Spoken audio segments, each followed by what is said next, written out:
नमस्कार, prime news देख रहे हैं आप। मैं हूं आपके साथ पूजा मोहन पांडे। उत्तराखंड की राजनीति में चुनावी हलचल अब जमीन पर दिखाई देने लगी है। शुरुआत हम बड़ी खबर के साथ कर रहे हैं जो कि देवभूमि से है। चुनाव आयोग ने असल में एसआईआर के पहले चरण के बाद ड्राफ्ट वोटर लिस्ट जारी कर दी है। सूची में 71 लाख से ज्यादा मतदाताओं के नाम हैं, लेकिन करीबन 19 लाख रिकॉर्ड ऐसे हैं जिनमें नाम, पता, पिता के नाम या दूसरी जानकारियों में गड़बड़ी सामने आई है। ध्यान रहे, अभी किसी का वोट कटा नहीं है, लेकिन जिन रिकॉर्ड्स में विसंगतियां मिली हैं उन्हें नोटिस भेजे जाएंगे। अगर तय समय के अंदर जवाब नहीं मिला तो नाम वोटर लिस्ट से हट सकता है। दावा और आपत्ति दर्ज कराने के लिए 11 सितंबर तक का वक्त दिया गया है।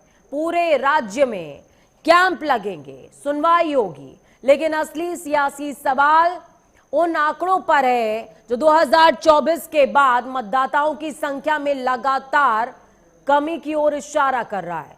विपक्ष से बड़ा चुनावी मुद्दा बना सकता है, जबकि चुनाव आयोग का कहना है कि यह सिर्फ नियमित सत्यापन की प्रक्रिया है।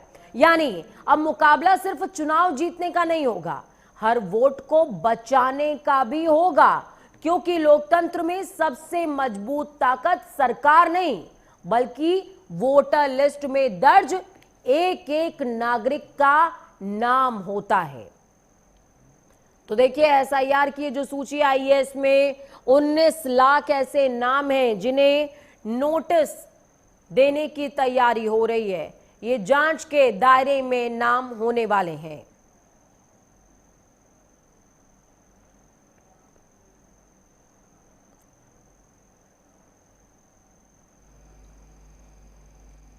तो देखिए, एसआईआर की लिस्ट सामने आ चुकी है और 19 लाख वोटर जो हैं जांच के दायरे में है। वोटरों की संख्या कैसे बदल गई है वो समझिए। 2024 लोकसभा चुनाव जब 84,55,994 वोटर थे, प्री एसआईआर में 79,60,762 इनकी संख्या, और एसआईआर ड्राफ्ट जब सामने आता है 71,33,785। कितने नाम कम हो गए? प्री एसआईआर तक 4,95,232 नाम घटते हैं। एसआईआर ड्राफ्ट में 8,26,977 नाम और घट जाते हैं, और कुल अगर घटे हुए नामों की बात की जाए 13,22,209 मतदाता ऐसे हैं जिनके नाम घट गए हैं।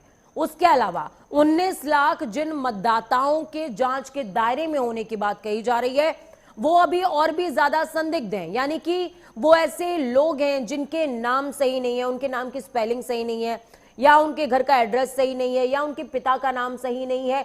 इस तरह की स्थितियों से जूझ रहे हैं, उनको नोटिस दिया जाएगा। उन्हें इन तमाम चीजों को ठीक करने का समय दिया जाएगा। इसके लिए कैंप भी बनाए जाएंगे जिनकी संख्या बढ़ाई गई है। मदन सिंह ग्राउंड जीरो से हमारे साथ में जुड़े हुए हैं। मदन, देखिए, जैसे कि इस बुलेटिन की शुरुआत में ही मैंने जिक्र किया, जब इस खबर का हम जिक्र कर रहे थे कि चुनाव उत्तराखंड के 2027 में सिर्फ जीत और हार के या चुनावी समीकरणों के चुनाव नहीं होंगे, बल्कि ये चुनाव होंगे एक एक वोट को बचाने के।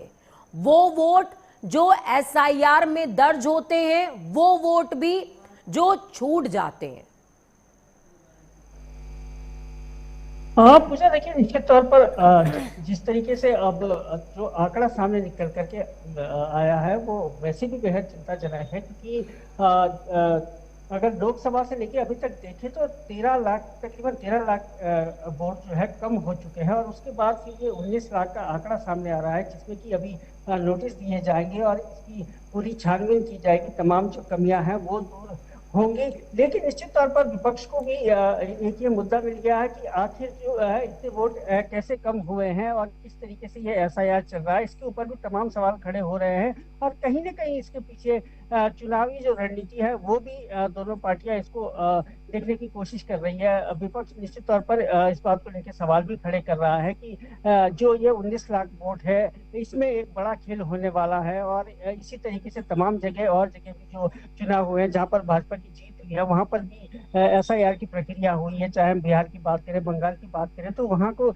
लेकर भी ये सवाल खड़े किए जा रहे हैं कि ये किस तरीके का एसआईआर चल रहा है जिसमें इतने ज्यादा वोट कैसे कम हो गए हैं। तो तमाम बातें सामने निकल करके आ रही है, लेकिन निश्चित तौर पर राज्य के लिए भी एक बेहद चिंता का विषय है कि इतने वोट अगर कम हुए हैं तो क्या इससे पहले जो इतने ज्यादा वोट थे, क्या इसमें फर्जी वोटर थे, या किस तरीके से जो है पहले जो लोगों के चुनाव किए जाते थे या वोट चुना जाता था, या उसकी जो पूरी प्रक्रिया है वो कैसे की जा रही थी, उस पर भी तमाम सवाल खड़े हो रहे हैं। हालांकि अब और कठिन ये इलेक्शन कमीशन के लिए भी बहुत आगे का दौर कठिन होगा। ये जो 19 लाख वोट है इनकी छटनी करना निश्चित तौर पर एक बड़े कठिनाई का सामना यहाँ पर करना पड़ेगा, क्योंकि एक एक वोट के पीछे जो है तमाम जो पार्टियां हैं वो लगेंगी, क्योंकि तमाम वॉलेंटियर्स जो है प्रत्येक पार्टी के इसमें थे। लगभग 20 लाख वॉलेंटियर्स थे, चाहे कांग्रेस के हो, बीजेपी के हो। तो एक एक वोट के पीछे जो है अब छिटाकशी यहाँ पर देखने को मिलेगी, और जिस तरीके से ये संख्या के लिए अहम जानकारी साझा करने के लिए। तो देखिए, ये एक ऐसा मुद्दा है जिस पर सियासत भी पुरजोर तरीके से हो रही है, और दूसरी तरफ इस पूरे मसले पर अब लोगों के लिए भी चिंता का विषय है। वो समझना चाह रहे हैं, जानना चाह रहे हैं कि एग्जैक्टली वो प्रक्रिया क्या है। अगर उनका नाम कट गया है तो वो कहाँ अपील कर सकते हैं, फॉर्म 6 भर सकते हैं, या फिर वो किस तरीके से अप्लाई कर सकते हैं या अपने नाम को बचा सकते हैं। बहुत सारे ऐसे सवाल हैं जिसको लेकर